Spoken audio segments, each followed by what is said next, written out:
So welcome for our lesson today. I'm Tender Joseph SUMEYA Integrated Academy.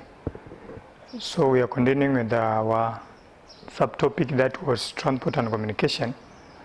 So briefly I will finish up with the issue of transport, and the other lesson we are looking at the first aid procedure. So we are looking at the situations where we can give first aid.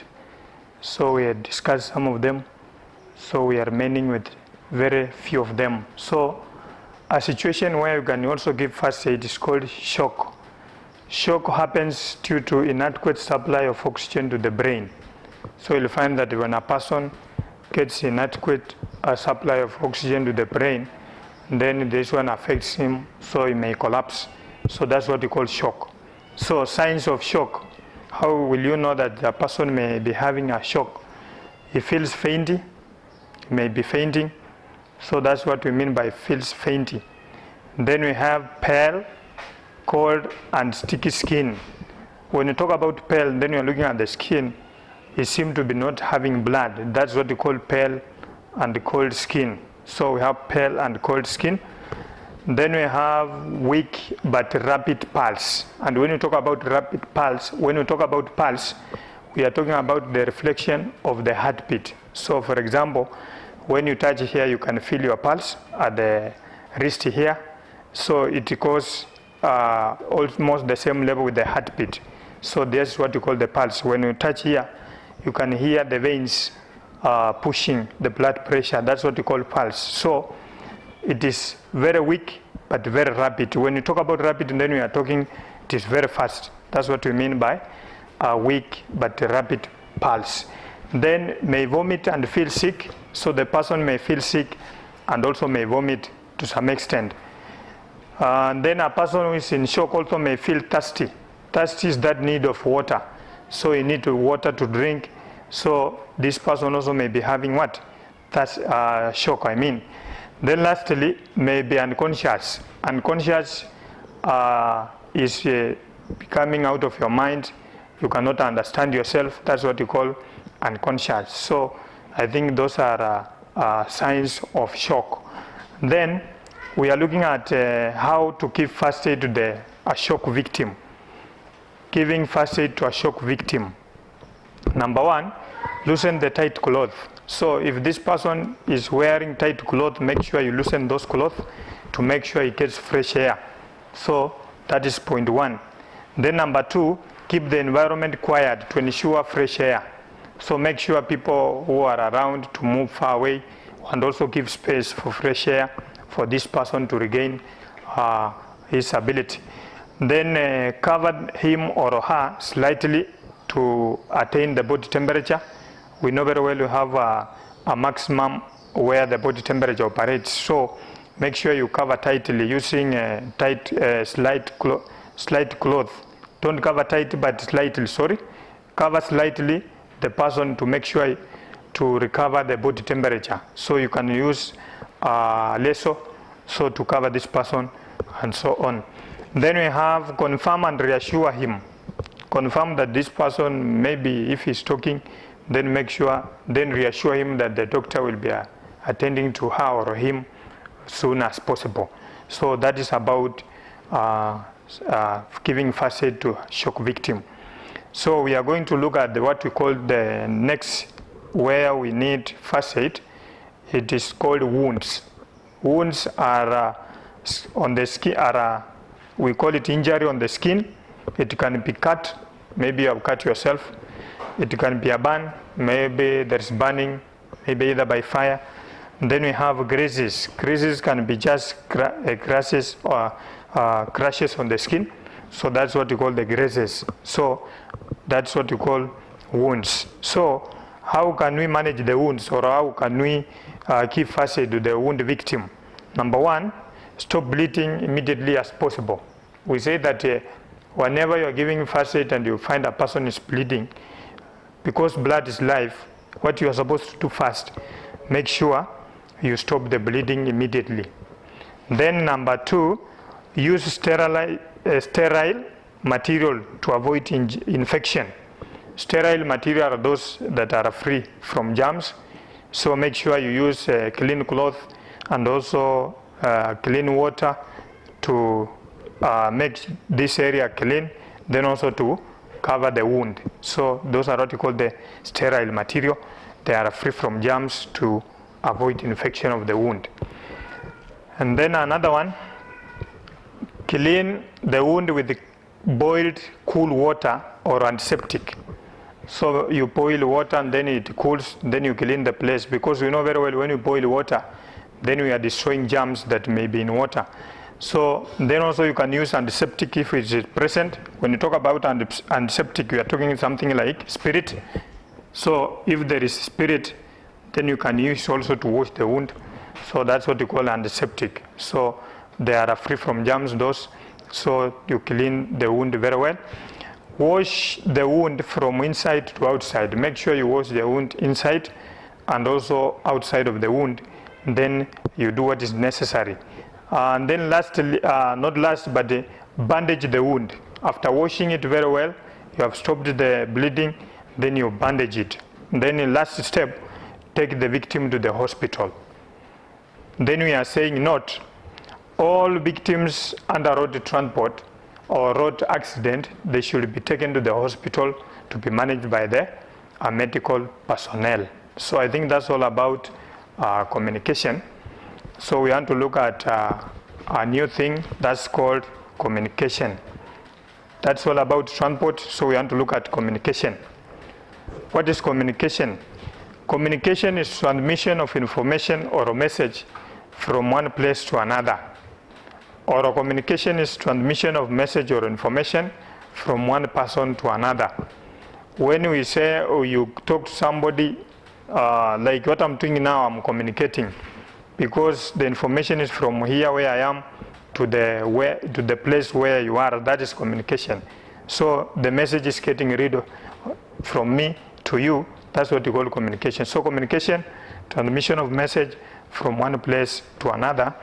That's what you call communication. Now, I will review back to standard 5.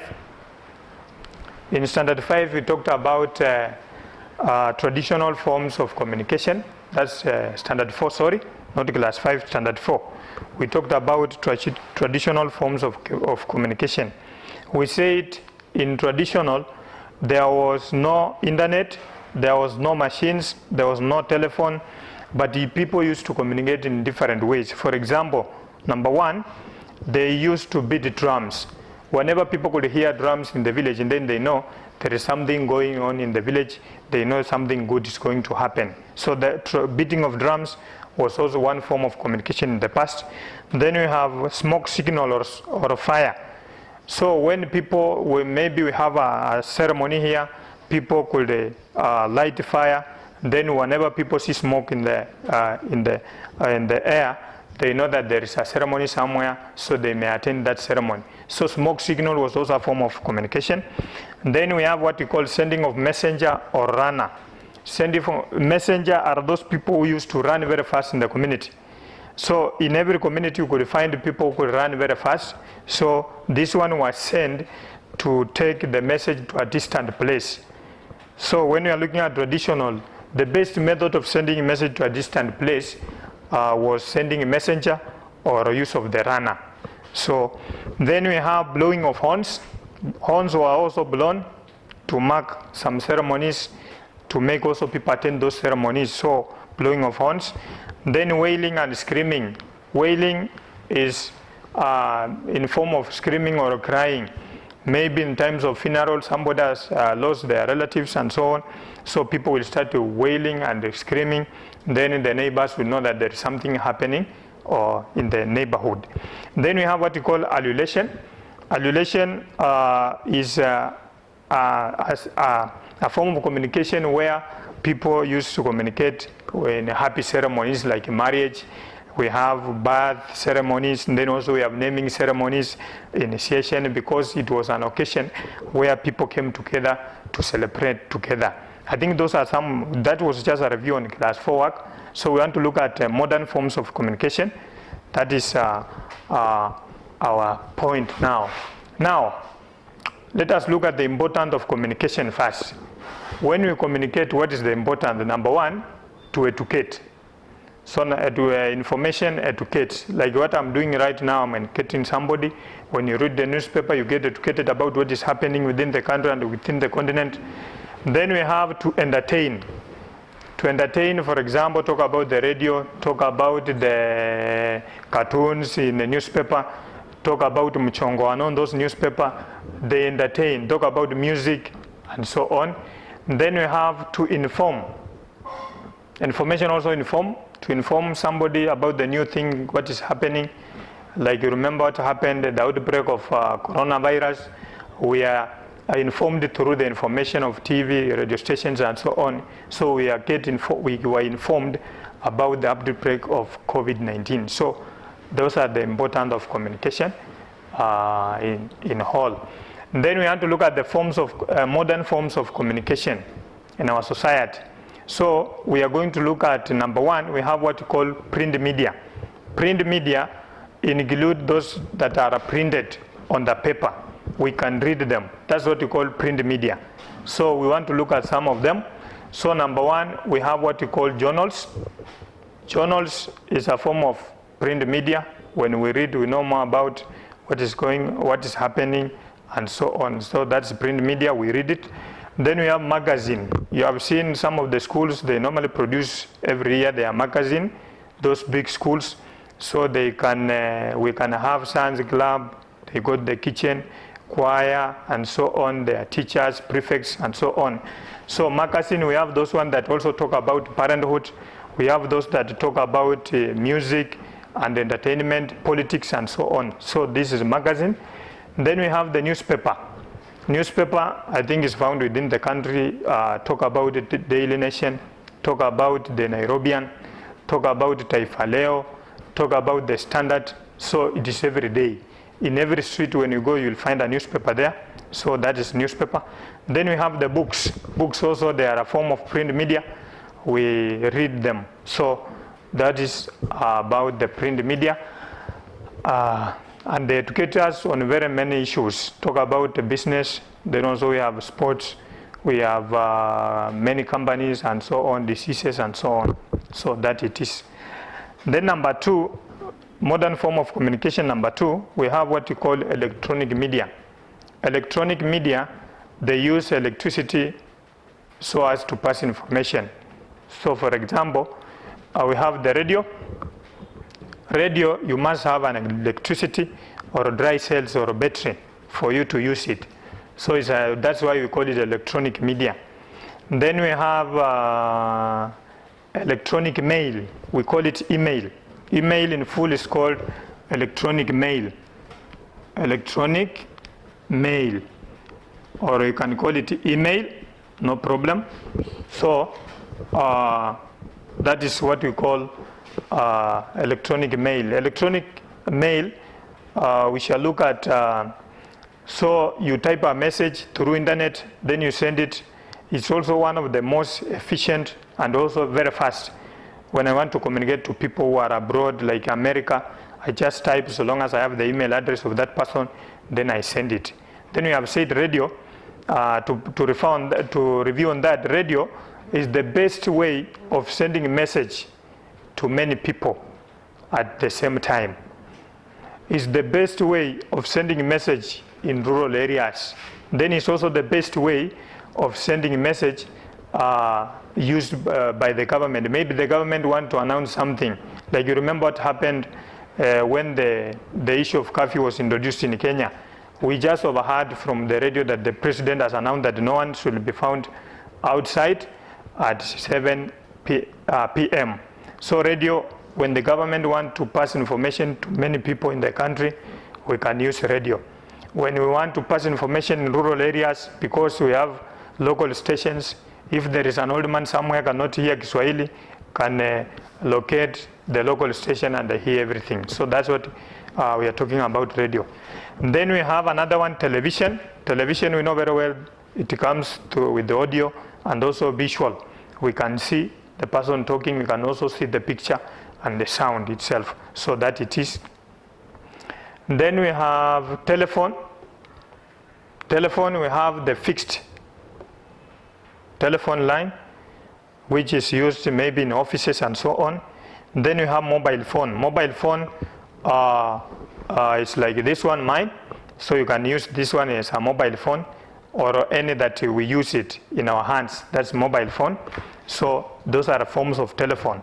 There are also forms of electronic media, because this phone without being charged, you cannot use it. So it needs to be charged through with the current so that you can use it. So we can send a message with a mobile phone, which you call the SMS, the short message. Then also we can talk to somebody. So those are a form of print, not print, but electronic media. So I think that is number 2. Then number 3, we have what you call postal services. Postal services here, we send letters to different parts of the country, or places, destinations, and so on. You can send your letter to the postal address, then it's taken where it's supposed to be. Then you can also send parcels. And when you talk about parcels, then you are talking about luggages. If I have a book, I can pack it in an envelope, and then I take it to the post office, then it's sent somewhere. I can also send, so luggage is what you call the parcels. So we can send through the post office. I think those are the forms of communication. So we want to look at another one. Now that we have looked at the forms of communication, we know very well everything has advantage and disadvantage or problems. So we want to look at the problems facing communication, modern forms of communication. Number 1, we have inadequate capital, or lack of enough capital. This is the main problem facing communication facilities in Kenya. Then we have poor roads. We have poor roads. Roads are poor in case of delivering newspapers in rural areas, so it becomes a problem. So to get the information to the people, so that's a problem. Then we have change in electronic media. We have seen things keep on changing every day. So we have like telephone or mobile phones. There are those small ones. Then the other ones have come. Maybe you just use your fingers like this. So you'll find that you need to learn those things so that to use it. So things keep changing every day, every now and then. That one is a problem. Computer, introduction of computers. You need to learn computers so to use it. So that one is a problem. So to for communication. Then we have internet are just located in urban areas where they are controlled. So people who are in rural areas, they are disadvantaged. They cannot afford the issue of internet because most of the companies are located in urban areas. So that one is also another problem. Then we have low population leads to underdevelopment. Where we have low population, those areas are not well developed in terms of communication, so it becomes a problem. So you'll find that in case of trouble like floods and so on, you'll find that even the mobile phone cannot. Then we have earth and space equipment can also be break up, leading to problems. That one is also another one. Then maybe to wind up, we have measures taken to cater for the people with special needs in communication. So we have provision of typing machines. So we have people with the special needs. We looked at people with special needs like the physically challenged, mentally challenged, the visually challenged, and then also we have what you call the deaf and so on. So those people, we can also cater them in transports. So in communication, we looked at transport, we want to look at communication. Number 1, how can we cater for these people? Providing typing machines. So we have those machines that are special for these people. They can use, for example, the blind and so on. Then number 2, we have what you call the brailles. Brailles are those books used by the blind people. For example, this book is just made of holes. So whenever it touches like this, you can know this is letter A, letter N, letter M, letter A, letter S, and so on. So you can read the word. So we call it the brailles. So we can provide braille for those people.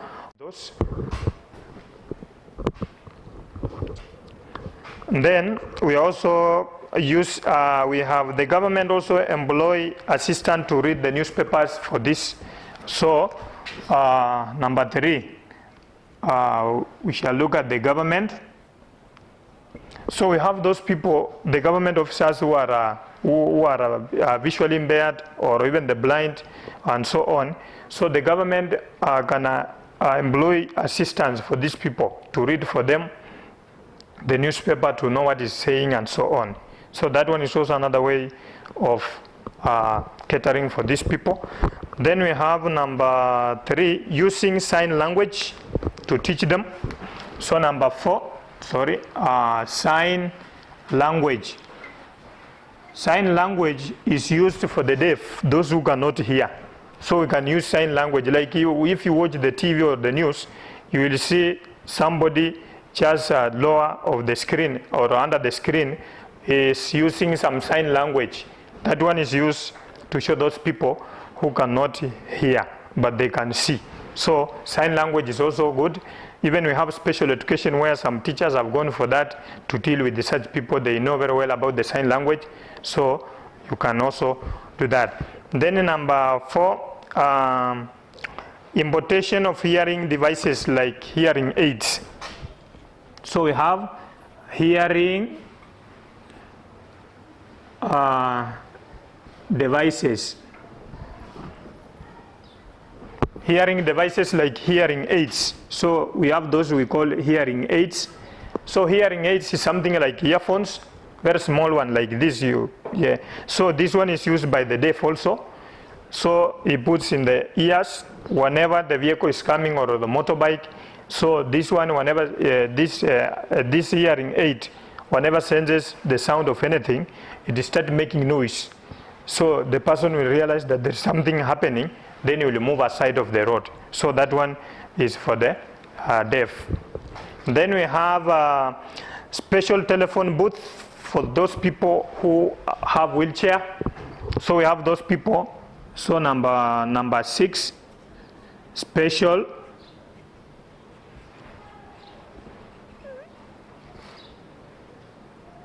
telephone booth. So we have those telephones where people normally go and then they use the phone, they leave it there.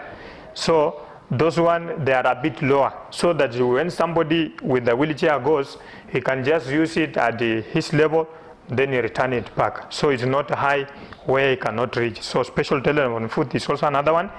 I think we're winding up. Then provision of special education. So we have what we call the special education.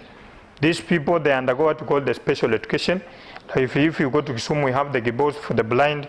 So those people, they also get special education. They are just people like we, but we have what we call the special schools where these people are managed and also they are taught. So then we have another one, taking computers for the visually impaired, talking computers. So we have talking computers. We have those computers which when you press, they can talk to the visually impaired who cannot see, so they know what they are doing. Whenever they type, the computer starts talking.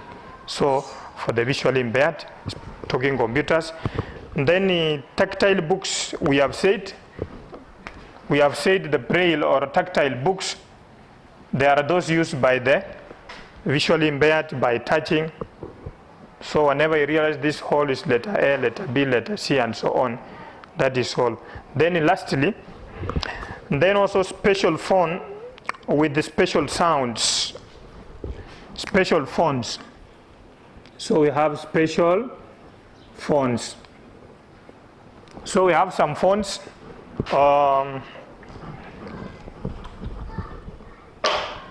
We have some phones like this one. These are the keys. So whenever this person touches this button, it makes a different sound. You will know this is letter 8. Then this one, letter 9, letter 0, and so on. So special phones with special sound also provides good catering for the people with the special needs, especially the blind. So I think that's all about communication. So we shall wind up there. So below that video we have questions there. Thank you.